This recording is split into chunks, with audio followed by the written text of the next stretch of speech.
Hi there, this is David and welcome to the Top 10 Best RPG Towns SNES Square Enix Edition.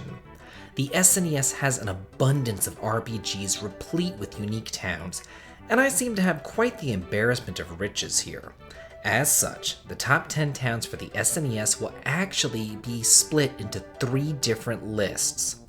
One of towns just from RPGs not published by Square Enix, one of only SNES Final Fantasy titles, and then this one, which will recount the spectacular towns in the RPGs that were published by either Square or Enix but are not Final Fantasy games. I hope that all makes sense. I just really wanted to be able to talk about different games and esoteric towns that might have been otherwise overlooked. So, let's get started. Number 10, Bloodpool of ActRaiser. Here we have Quintet's inaugural title, which is not counted as part of their famous Heaven and Earth trilogy, but it does have some similarities with the later titles. The game is a mix of populous and side-scrolling action akin to Demon's Crest or Castlevania.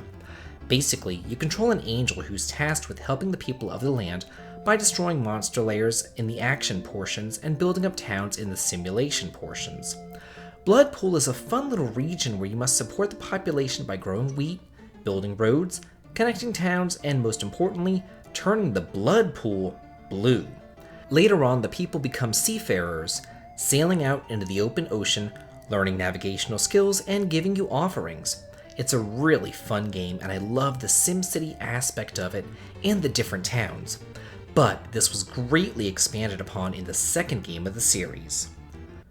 Number 9, Soul Mountain of Soul Blazer. Here's Quintet's second game, the next in the countdown, and the beginning of the Heaven and Earth Quintet trilogy on the SNES. The game handles towns much differently than most, as typically they begin abandoned, and you can only repopulate them by delving into dreams and freeing their trapped souls from the beast that captured them.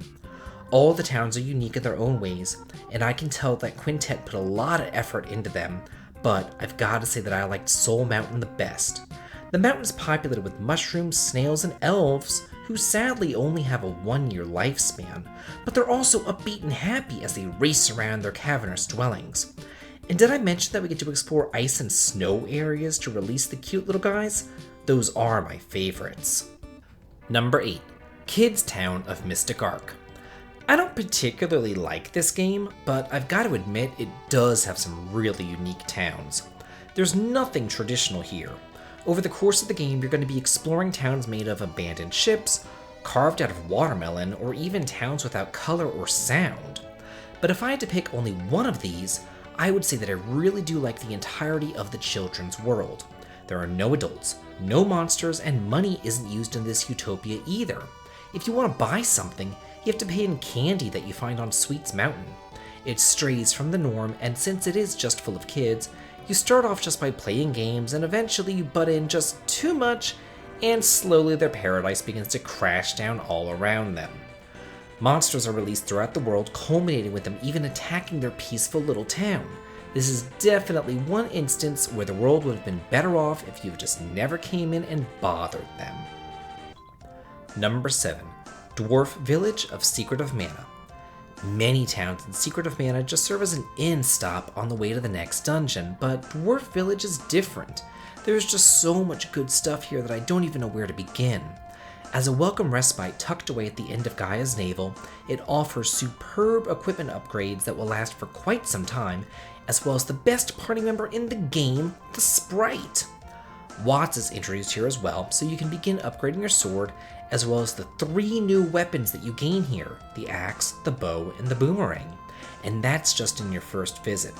Subsequent visits will have you spelunking down to the underground palace, gaining no magic, and getting to a group of thieves who will hound and harass you the entire game. Number 6, Salabona of Dragon Quest V.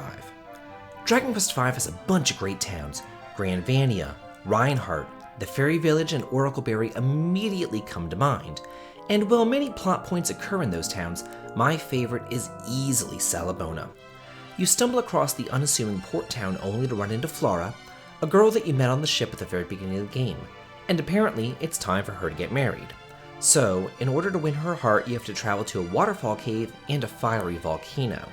But on your way, you meet up with another childhood friend, Bianca, who's unmarried as well. Quite the conundrum indeed.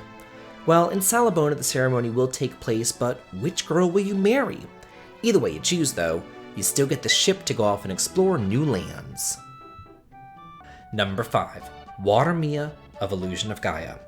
It was very hard for me to narrow this down to one town, because all of them in this game are exceptional, and they were designed in a very distinct way to mirror Earth's own civilizations. They're also simultaneously fun, interesting to traverse, and filled with red jewels hidden in clever places. Watermia really stuck with me through the years though.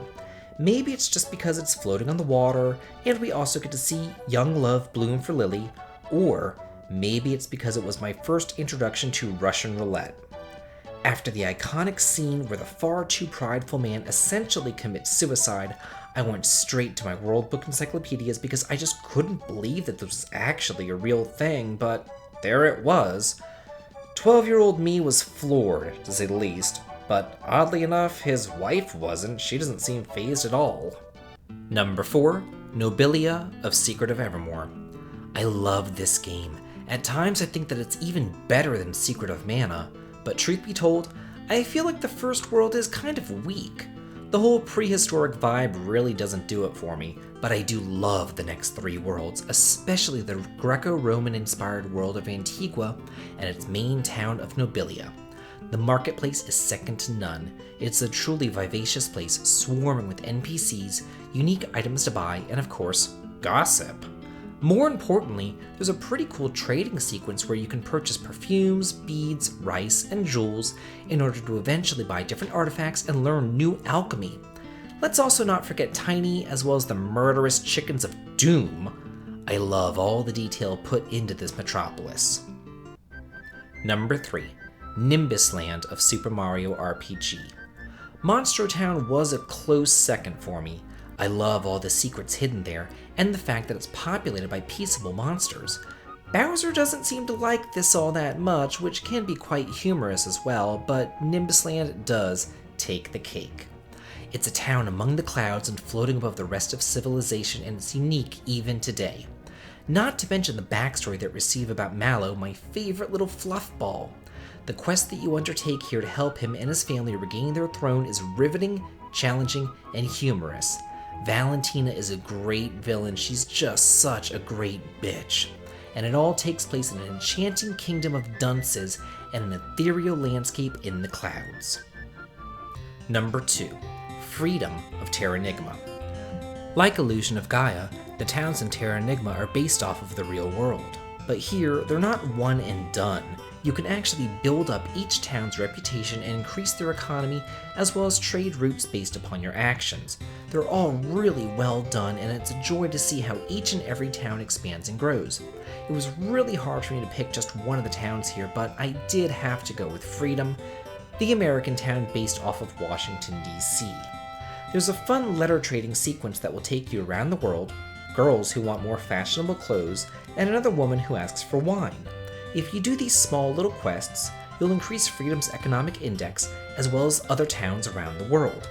There's also Eddie the Inventor, based off of Thomas Edison, Belle, based off of Alexander Graham Bell, and a veritable Tony Hawk skater. It's fun to see the town expand and grow based off of what you do. I do wish that more games would take a page out of Terranigma's book. And finally, number 1, Zeal of Chrono Trigger. To me, this is the pinnacle of RPG towns. There's just not that much that can top it. Even if you pit it against modern systems, they really just don't make them like they used to. From the music, to the atmosphere, to the puzzles and secrets, it's going to take a lot to top this place. Zeal is a magic kingdom floating above the icy and poverty-stricken lower world, and it stands in stark contrast to the people and villages below. The story also merges from just being a time-traveling tale to taking off with the introduction of Scala and Janus, delving deeper into Magus's backstory, as well as the big reveal of who Lavos actually is and how he came to the world. This is the one time that the whole ancient civilization is more advanced than modern-day civilizations thing actually comes to fruition. Well, that's it for the top 10 list. Hope that you guys enjoyed this and look forward to the next 2 editions for the SNES, the Final Fantasy towns as well as the non-Square Enix towns. This has been David. If you like this, please like, comment, and subscribe, and have a good day.